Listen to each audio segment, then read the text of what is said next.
The middle button is the power button. It seems that you just touch, it's no display. If you touch it again, you have the backlight and the display.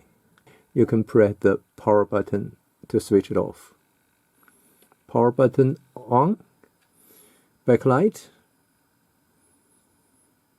3 seconds about, and then you have this display.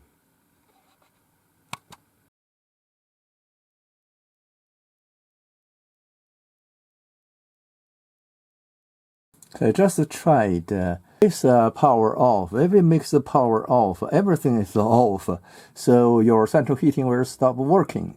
This thermostat won't work, so you have to keep the power on unless you want to totally switch off your central heating and make the thermostat always open, not connected. So you have to switch it on here. You see here, just started the boiler and switch on the central heating. When I power off the thermostat, and you can see the central heating stopped. You see here, the programmer is on, and if the thermostat off, and then there's no central heating, we have to turn it on. So you see, the heat is on.